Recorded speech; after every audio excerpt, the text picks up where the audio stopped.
your kind of company.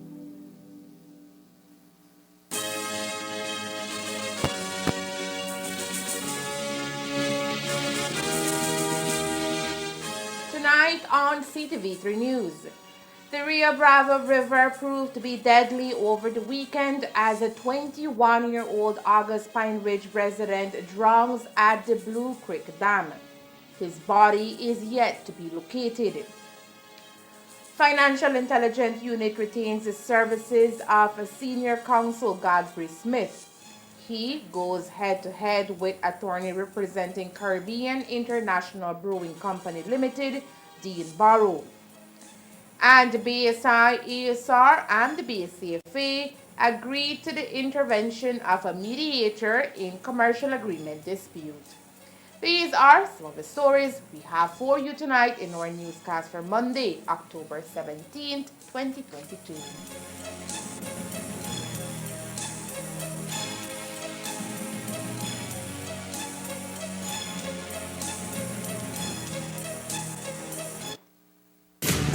Ever since I was a kid, I've dreamt of going to Mars. You can keep my dream alive. Come with me. You cannot, under any circumstances, leave my room, okay? Only for 35 days.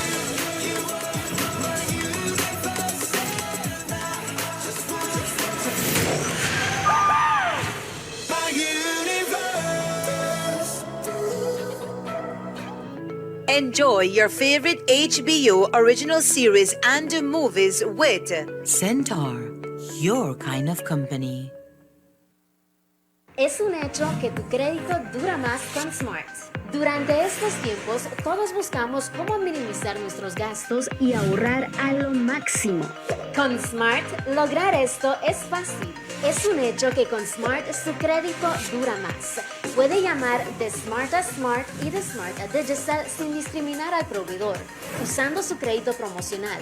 Mientras que con el otro proveedor solo puede usar su crédito promocional para llamar a Digital. ¿Qué significa esto? Su crédito promocional, ya que viene gratis al hacer sus recargas en temporadas de Double Ups, le otorga llamadas gratis a cualquier número nacional. Sigue con Smart y ahorra más dólares. I met Alex on the plane. When I woke up in the morning, he was so alive. I think they know you're lying. Enjoy your favorite HBO original series and movies with Centaur, your kind of company. Get her off that stage.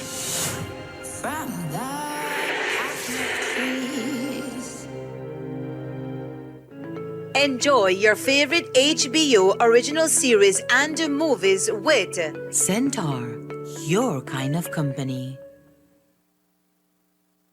Tonight we're really late. That was so much fun since this pandemic forced us on lockdown and like my online classes have been so stressful. Oh my god. And I bet you're glad that you finally get out. Yes, that's true. And that girl, you will let loose. I never did expect that from you. Oh, Melanie. Well defended again by Beverly. Everyone, this is a nice one. George the drive and the finish. Posting up Marcus Morris. My gosh. Looked like COVID hit on him real hard. My gosh, Melanie. Now you the top. 4 minutes and 7 of their 9 points. You see what I mean? The married life. She can even enjoy her friends like in a peace. Mind your business. Someday you might find a great guy too. Exactly. Well, I still kind of have a crush on for cousin. Oh, no, remember the one where I danced with at the wedding? Oh, yeah? Yes. Yeah, well, I would have go pull up down with tea any day. Anyways, when we're done causing enough trouble for one night, make a walk on the out. Alright.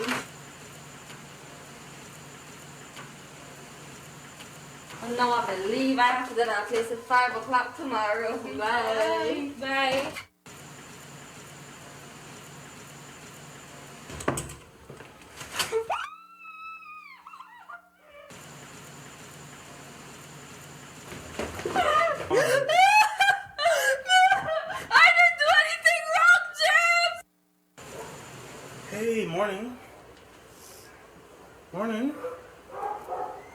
friend Melanie bring this for you on the way to work? Take it. Check it. You have to be more appreciative. You got some nice friend.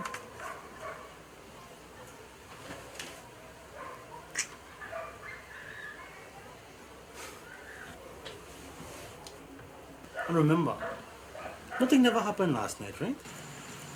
Right?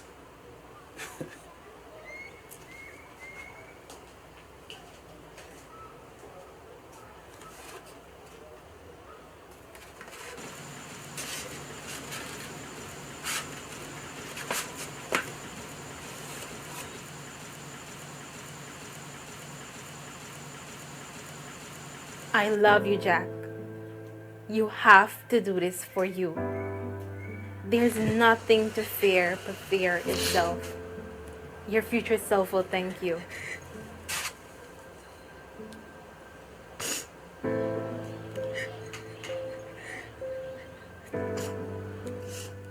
No. I need help. During the COVID-19 pandemic, women and girls were at the highest risk of suffering domestic violence. Domestic violence involves violence between any member of the same household. It can happen to females or males, young or old. However, the evidence has shown that women and girls face the greatest risk. That risk has heightened due to the impacts of the pandemic, including job losses, mounting stress, and restrictions to movement and recreation. We can all help to combat violence against women and girls during the COVID-19 pandemic. Just like Melanie did, you can reach out to someone who is struggling and help them to find a way out. It is never easy, but together we can fight this. Belize will not be safe until its women are safe. Secure Belize.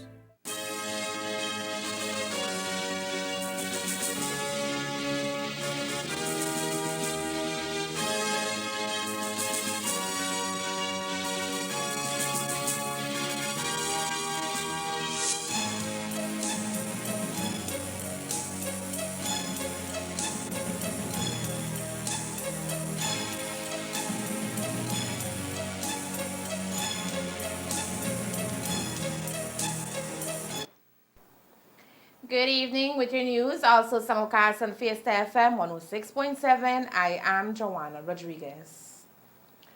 On October 6th, 2022, an entire team of law enforcement officers descended at the Mine Beer Factory in Carmelita Village, Orange Walk, on the strength of a warrant directed to Inspector Gian Young.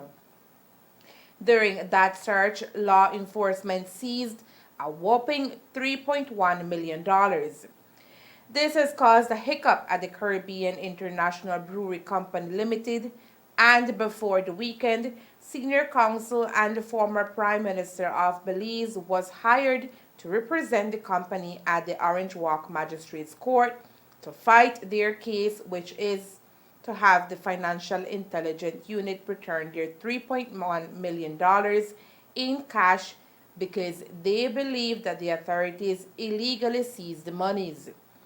The FIU, on the other hand, intends to keep the cash until they have completed their investigation as to how the money was generated. That case began at the Orange Walk Magistrates Court on Friday before Magistrate Deborah Rogers and resumed today. But this time the FIU lawyered up and arrived in court accompanied by former Attorney General and Senior Counsel Godfrey Smith. After listening to several testimonies, the court took a break, and that is when the media got an update from Barrow. There are procedural objections that remain live. I had made some preliminary submissions to the magistrate, and she did not accede to my submissions. But as the evidence develops, certain things are becoming so clear that I will have a second go at this particular point. The application is being brought by the FIU pursuant to Section 38 of the Money Laundering Act.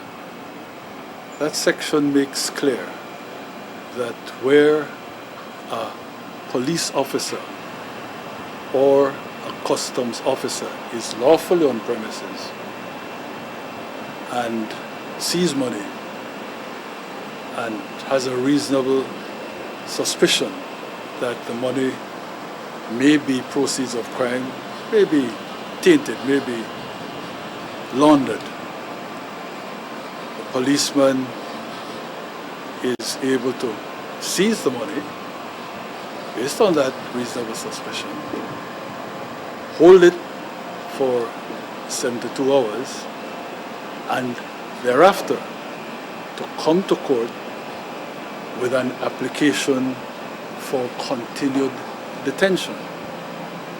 The policeman who did the seizure, or the police authorities that did the seizure. The warrant was to Inspector Jan Young, and you heard him concede that he did the seizure.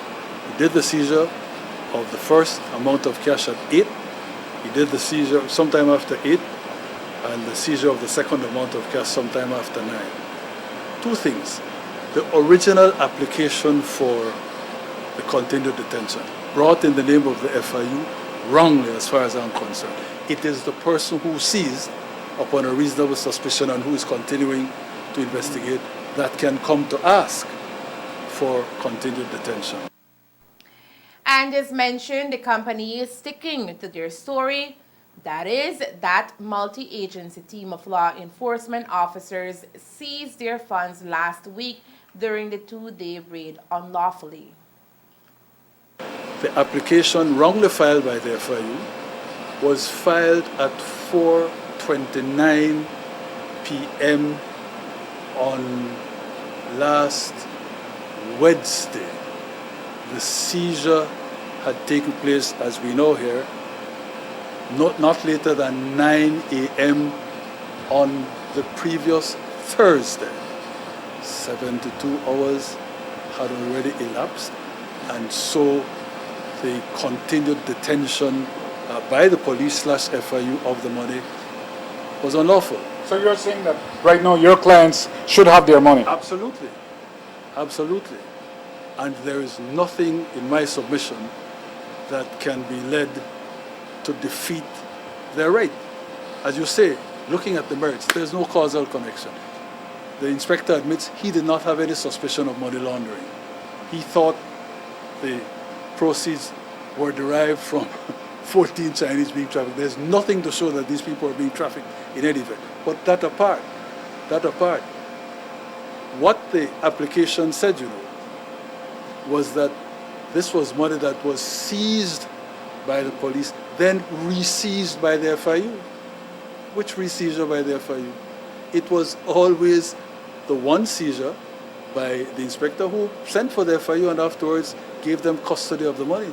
But it is his seizure, there is no re-seizure. So the FIU is completely without any remit to bring this application. And even if that is not so, you can't bring it more than 72 hours after. You can't hold the cash for more than 72 hours. They tried to get around it by suggesting, well, the FIU re-seized when it was handed custody at 9 the night, which would perhaps bring the... No, you heard I was the one who seized, and I seized at 8 and 9 a.m. Right. So they're completely, as far as I'm concerned, clean bowled. While Barrow is confident that he has a winning case, the longer the FIU withholds the companies with $3.1 million, his client's business is in jeopardy.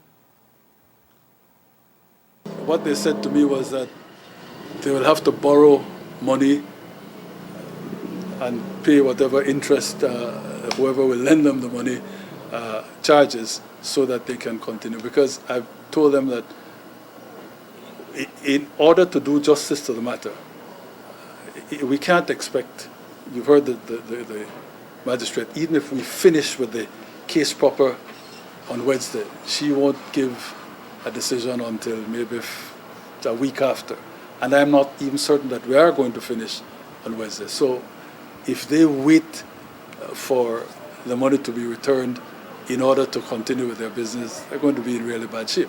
They will no doubt get back whatever losses once we win, either here or in the Supreme Court, but that's after the fact. So they are trying to make arrangements to continue, not to have the business closed down while they await the decision here and possibly in the Supreme Court, if depending on what the magistrate does or does not do. As mentioned at the top of the newscast, the FIU found it necessary to hire one of the big shots in law, senior counsel Godfrey Smith, to represent them in this case. He now goes head-to-head with attorney Dean Barrow. While Barrow has argued that the $3.1 million seized from Caribbean International Brewery Company Limited must be returned, Smith is saying it must remain under lockdown. I think there is a misunderstanding of what the nature of this case is. This case is not proof or innocence of money laundering or any other crime. This case is simply an application to hold on to seized cash for 3 months pending investigation. What is the test? What must the applicant satisfy the magistrate of? Simply that there is reasonable suspicion that the cash is related to a criminal offense. It doesn't say which criminal offense. So if you look at Section 38 of the Act under which the application is made, it says you must satisfy the magistrate that when you seize the cash or when you seek to detain it, that it is based on a reasonable suspicion of the commission of an offense. Reasonable suspicion simply means that the officer or the team who did the seizure must have some grounds. It doesn't have to amount to proof. So what you would have heard were arguments and submissions about proof and evidence, when all that is required is suspicion. But the suspicion can't be fanciful or imaginary or whimsical. It must be based on some factual circumstances. We are satisfied, as I said, that the seizure was lawful and that there is grounds for the magistrate to rule that the money ought to be detained for 3 further months pending investigation. I noted that in earlier public communication on this matter, the Caribbean Brewery International mentioned that the reason for the stash of cash was because the banks would not allow for more than 50,000, any deposits of more than 50,000. And obviously, we would have gotten information through the FIU that, in fact, that is not the case. As you are aware, the FIU has certain powers to request banking information and so on. And so we intend, as this case develops, to demonstrate that that is a complete untruth. It's a complete lie. We will keep following this story and bring you all the updates when the application goes back to court on Wednesday. The 2-day raid at Caribbean International Brewery Company Limited took place here in Orange Walk, the hometown of the Prime Minister of Belize, Honorable John Briceño. Today, he was asked to comment on the move against the brewing company, and here is what he had to say. I can't comment on a matter that's in court, as you know. And I had no idea that they were going to go and do any kind of inspection in that area. That does not come to me. The FIU is totally independent of the Prime Minister's office, so I would not comment on something like that.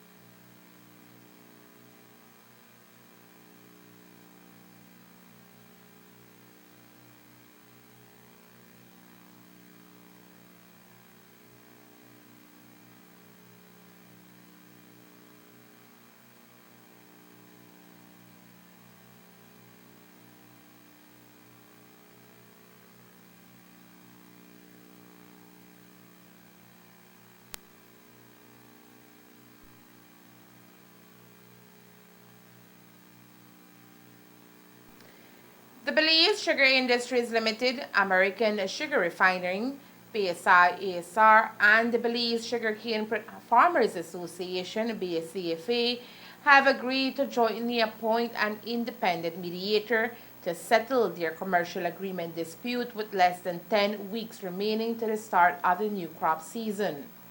After today's sitting of the House of Representatives, which we'll tell you about further into the newscast, Rosenio told the media that an expert in the industry would be identified as mediator and will be paid for by both sides. The Belize Sugarcane Farmers Association controls, I think it's almost about 50% of the cane that's available, and so it is in the interest of the country for there to be an agreement, a settlement soon.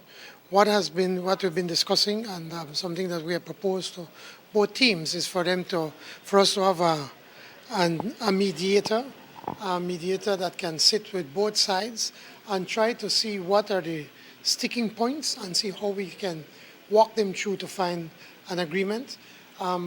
Finally, both sides have finally agreed that they're prepared to do that. So I see within the next week or so that that mediation will start.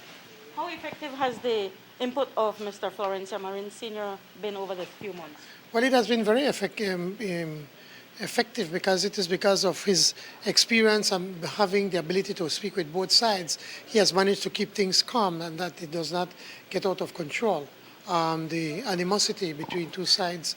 And remember, he's not only working with these two, but he's also keeping informed the other three associations. So I do believe that by him coming on board, we have managed to keep things calm and keep things going, and that there's still dialogue between the two sides. Well, I think that what both sides have agreed to is that the issue with the mediation. And I think that's a big step, that once they agree to a mediator, that both of them appoint, that both of them are paying for, and that both of them pay for the expenses. So nobody could say, well, I say, who paid the pipers called the tune? Well, in this case, both of them are doing it. And I think quite likely they're looking at somebody outside of Belize, an expert in this industry, that then can take a hard look at what is in front of them, and then to be able to come quickly within the next few weeks with some sort of recommendations to be able to move this forward. The BSAFA is looking for a 60-40 value share, which the company is willing to agree to, but with the exclusion of proceeds derived from the sale of direct consumption sugars. BSI-ASR has indicated that the BSAFA's demand would result in a $20 million transfer of funds from the mill to the association, which the company cannot afford. This seems to be the main point of contention for now, but the hope of the Prime Minister is that with a middleman in the picture, both sides will finally see eye to eye. To be fair, no company will give up $20 million.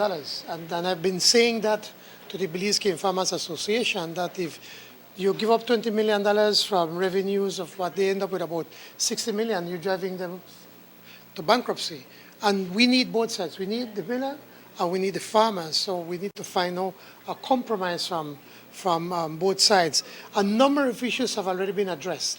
Now the issue now is the cost of the production of the direct consumption sugars, where they're saying they are charging a manufacturing cost of $150 per ton. I have pointed out to the farmers that at the start of this whole negotiations, the cane farmers wanted the right to be able to audit the costs that are charged at the top to come to what we call the net value. And BSI was resisting that. Not because of the negotiations back and forth. No, BSI has finally relented on that and said, okay, we are prepared to allow the cane farmers with, of course, having professionals to come in and audit that. And my point is then, once you do that, then you're starting to move in the right direction. Then that will then be able to say what are the true costs. Because the cane farmers are right.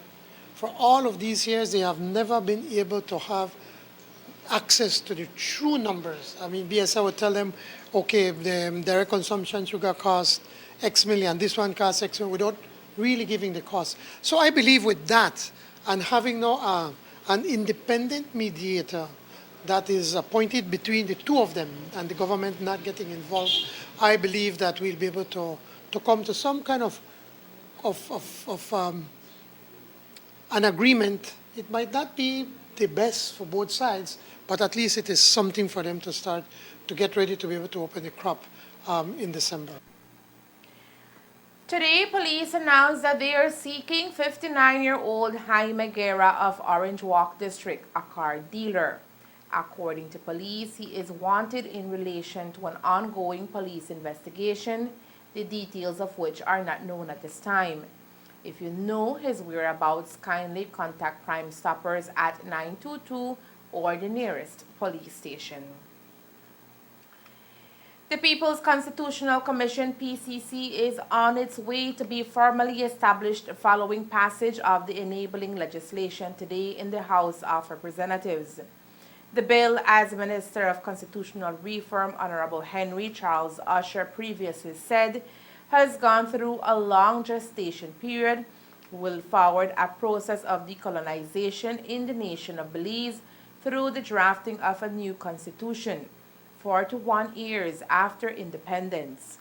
Leader of the opposition, Moses Shine Barrow, in signaling his support for the bill, said that the historic process is intended to protect and expand rights rather than remove them. The opposition supports this bill, Madam Speaker. I must say that it is long overdue. I know that Prime Minister Musa had attempted during his administration. I'm not sure if anything came of that. However, it is my hope that this People's Constitution will discharge its mandate efficiently, and that the goal is to protect rights. I must say that in the House Committee meetings, I raised issues with the committee, and the Minister of Political Reform and Constitution was there, and I am satisfied, cautiously, that he will follow through, the committee will follow through in ensuring that there is as much inclusion as practical. I know there was an issue with the Creole Council, and we discussed that, and so we talked about a subcommittee to make way for these many entities that may feel excluded in such a monumental undertaking. And I'd just like to put on record as well, Madam Speaker, that I had raised concerns about the chairperson of the commission. And I would like to say that I saw the chairperson in passing, and I know the chairperson, and maybe what I had said was misconstrued, but I believe to be said given the circumstances, just to put it out there and to put everyone on notice as to whatever conflicts may appear.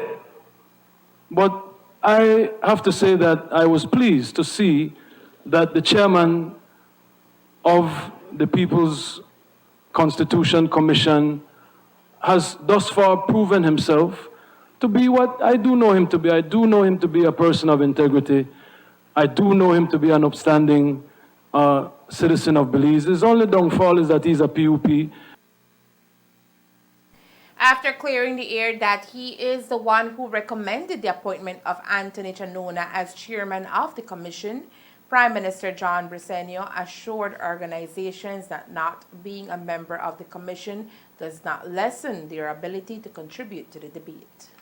I know that there are a lot of different groups that wanted to be in the commission, but we've already been at what, 25 members.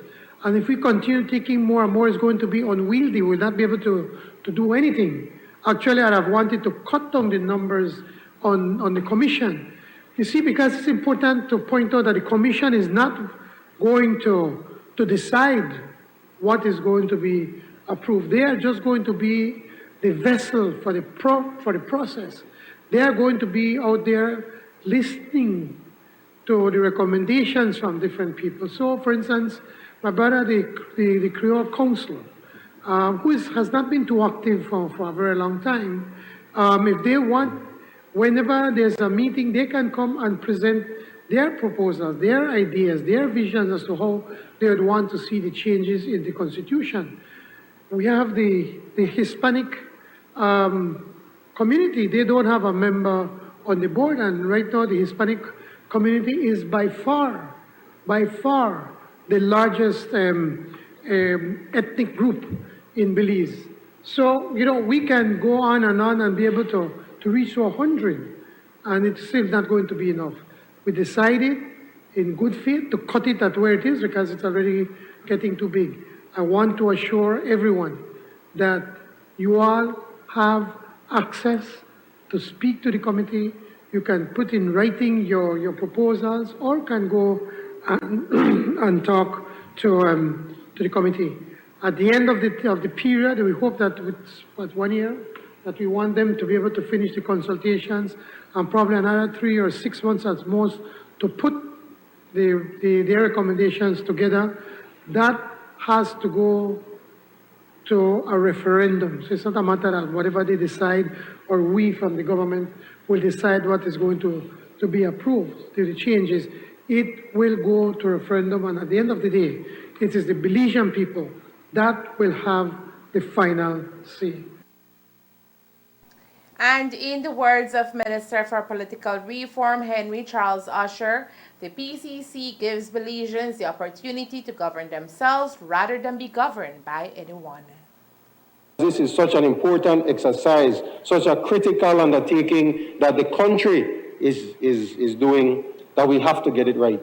And we have to make sure that we have everybody participate in this process. So one of the critical points of this legislation is that the consultation process has to be widespread. It has to include traditional social media, every single form for the Belizean people to be able to participate in this process. This is not about individual groups getting to decide the future. This is about the Belizean people deciding the future of this country, the way we govern, the way our laws are established, the way we include everyone, the values that represent us. Madam Speaker, the preamble to the Constitution is a beautiful piece of work, legislation. It includes everything. It's so inclusive. It speaks about the values that we as Belizeans hold close to our heart. And I think it's important that we embrace those values, that we look at the fundamental rights protected by the Constitution, that we expand those rights where they are needed. And that's why it's important that the entire country takes an active role in making sure that this Constitution is a Constitution that we can own. That's why it's being called the People's Constitution. The bill now goes to the Senate for debate and approval. Coming up next, 21-year-old drowns in the Rio Bravo River. Stay tuned.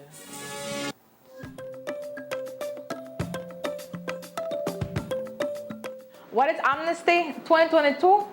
An opportunity for undocumented immigrants living in Belize. Belize wants to help you to live freely and continue contributing to those communities you and your family now call home by offering a pathway to permanent residency. Why should you apply? In doing so, you remove barriers and reduce the difficulties faced living as an undocumented immigrant. Applying is easy. Go online to www.immigration.gov.bz for more information. Find out if you qualify, how to apply, what documents you need, and how to book your appointment. Be prepared. The registration period will be from the 2nd of August to the 30th of November 2022. Belize Amnesty 2022. Let's continue to build Belize together.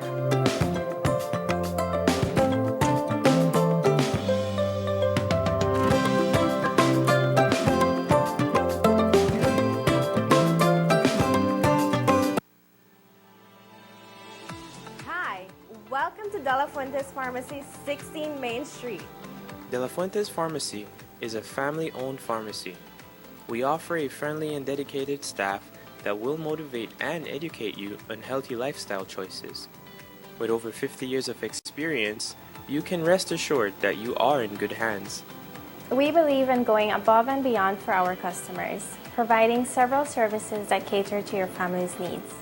When it comes to health and wellness, we believe in quality over quantity.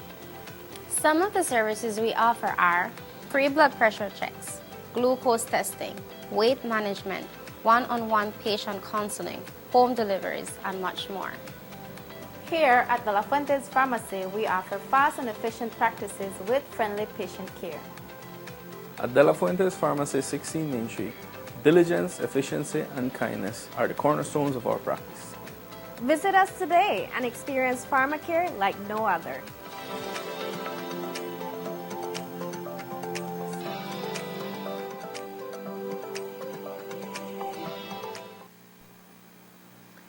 Over the weekend, the Rio Bravo River that flows through the Blue Creek Dam proved to be deadly for a 21-year-old resident of August Pine Ridge in Orange Walk.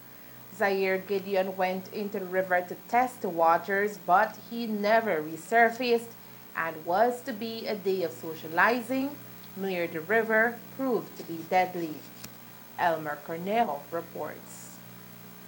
An entire search party is right here at the Rio Bravo in search of 20-year-old Zaire Gideon, who submerged underwater and never resurfaced. It was to be a Sunday filled with excitement and good memories for the Gideon brothers, who had come to the river that runs along the Blue Creek Dam around 6 a.m. to verify if the waters were adequate for swimming. However, the river was overflowing due to the incessant rains, and the waters soon proved to be deadly. Pues ahorita lo están sacando, vinieron unos muchachos de voluntarios porque vino el Coast Guard y no quisieron meterse porque tienen miedo, dicen por ese, y vinieron unos muchachos voluntarios de, no sé de ellos, de Tower Hill creo, y ellos se metieron a bucear a ver si lo sacan, porque estábamos aquí desde el domingo, porque el domingo pasó, el domingo en la mañana, a las 6:30 de la mañana pasó, dice mi hijo, porque solo ellos dos estaban. ¿Cómo se llama el otro muchacho que estaba con él? Se llama en Elsner. ¿Y qué dice Elsner que pasó? Dice él que pues ellos llegaron, desde que esa hora acá llegaron, dice él, junto con un amigo, los trajeron a ver cómo está el agua, y cuando él se dio cuenta su hermano se está caminando, dice ahí, dice que, dice no, ajá. Dice, él no se va a botar, creo, porque él le dijo, nadie se va a tirar porque miren cómo está el agua, le dice así. Y él, ahora cuando vio que su hermano quitó su pantalón, dice, se tiró. Ay, y él lo gritó, dice, no te... Sale, le dice, sale. Cuando vio que el muchacho, cuando vio a su hermano que lo está llevando la corriente, dice que él se fue corriendo, toda la vuelta dio, todo ahí gritando que se aguante de un gajo, aguántate hermano, aguántate de un gajo, le dice. Yo te voy a rescatar ahorita, le dice así. Dice que él se aguantó, dice. Y le dice, espera, yo te voy a buscar, le dice, cuando vio que su hermano se soltó y se fue, su hermano se está yendo, solo queda viendo, no le contesta nada. Ya de allá ya no lo volvió a ver. Cuando nosotros llegamos, él está solito. Él dice que se metió a sacarlo como 2 veces, dice, a ver si lo puse, ya no sacó. No pudo, solo se raspoteó todo su cuerpo, dice. No lo pudo sacar. While the Coast Guard was called in to assist in the search of Zaire Gideon's body, the turbulent waters have impeded them from carrying out their work. So, while today marks day 2 that members of the Coast Guards have been at the scene, volunteers with diving experience from the community of Tower Hill are the ones combing the river in hope of returning Zaire's body to his family. They went and looked for me about a couple hours ago in Tower Hill at my home, and I am volunteered to try to find the body of such person. And it has been a challenge, a real challenge, very difficult to dive down there because the current is extremely strong. The visibility is almost zero. We're using flashlights and so forth, but it's very difficult because we don't have the proper flashlight to search down there. And we have the Coast Guard in the area. They're going up and down on their boats. Unfortunately, none of them have got into the water yet. And what we're asking for now is some good equipment, some good flashlights, and so that my team and I can go ahead and continue searching until see if we can find this person, because I'm quite sure that the family is suffering a whole lot. It's a young person, and we're trying all our best to see if we can find this person. No? From your experience and based on the color of the water, it's next to black. Do you think that the search party will result in finding the body today? Well, like I said, we are trying all our best, and what we really need right now is some flashlights. And if someone to provide us with some scuba gears, that would be a lot better. Maybe that would be even easier for us to find the body, because, well, the current is extremely strong, like I said, and water visibility is almost zero. Gideon's family will camp out at the dam as the search continues across the Rio Bravo. Elmer Cornejo, Ctv3 News. Belize High School's robotics team made regional history this week, making Belize the first Caribbean country to place first in the prestigious First Global Challenge Robotics competition. The event began on October 13 and ended today in Geneva, Switzerland. Team Belize partnered with Switzerland, Botswana, and Lithuania both in the playoff and final rounds. They competed against an alliance of students from Mexico, Korea, Tanzania, and Tonga. Here is a portion of the final segment and an interview with a student from the Belize team. I'm feeling so excited. I was jumping around. I think I lost my voice because I can't speak right now. And I'm losing my breath too because of the celebrations. As an individual team, Belize ranked 14th overall out of a total of 162 competitors. Caribbean Loop News reports that the closest a Caribbean country has come to this level of success at the competitions was Team Jamaica's 15th place back in 2018. And apart from receiving accolades from a wide spectrum of Belizeans, today Prime Minister John Briceño personally congratulated Belize High School's robotics team for winning the gold. He did so at the beginning of today's sitting of the House of Representatives. I'm told that the teams, they work together to complete tasks in game teams around one of the greatest challenges facing the planet. And here we have little Belize taking on huge countries, much more developed countries, and our students, our Belizeans, won the first gold medal. BHS victory is also noteworthy given the fact that the school recently ranked 58th at the first Global Challenge 2020. Ctv3 News joins in congratulating the BHS team, their mentors, and everyone who supported them and enabled them to give such stellar representation at the global level. Fuel prices here in Belize remain high even though they have reduced in other parts of the globe. So today the Prime Minister was asked when will Belizeans witness a relief at the pumps. According to the Prime Minister, there has been a recent slight reduction in pump prices, not much to speak of, as it wasn't even announced and the government is consulting on further reductions. All Belizeans want relief, including myself, but as I said earlier on, we explained that what we'll do is going to hold down the taxes or reduce the taxes to try to keep the fuel steady, because fuel would have gone to about $15 or more. But I did say that once the prices start to go down, we want to hold the price a little bit longer to try to recoup back some of the taxes, because then if we don't have the taxes, then we can't do the work what the people ask from us. And so we're trying to recoup that, but what we've been talking in the Ministry of Finance is probably recoup the losses over a longer period. So right now we're working on that to see how we could start to reduce. And I think we did just reduce the prices a little bit. We can't reduce it as fast as other countries because, for instance, when we buy 1 million gallons of diesel, the United States is buying 100 million. So obviously the prices that they get is much better than the prices that we get. So we need to take that into consideration. We are a small player, so we have to take the prices that they give us. The University of Belize, Belize's national university, on Saturday hosted its first in-person post-COVID commencement ceremony with 1,145 recipients at the certificate, diploma, associate, and bachelor levels as follows. Bachelor's 502, associates 483, certificate 49, and diploma 21.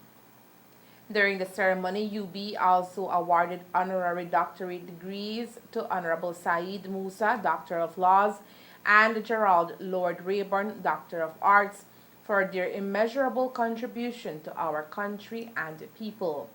As former Minister of Education, Musa, as he reflected in his remarks, read out by son and current Minister of Home Affairs, Karim Musa, at the ceremony, recognized the need for tertiary education in Belize and founded the Belize College of Arts, Science and Technology, BELCAST, in 1979. Nearly 2 decades later, as Prime Minister, after BELCAST had been replaced by University College of Belize, UCB, more of a business-oriented school, he led the charge to amalgamate UCB with the Teachers College, Belize Technical College, Belize School of Agriculture, and the Bliss School of Nursing to form UB.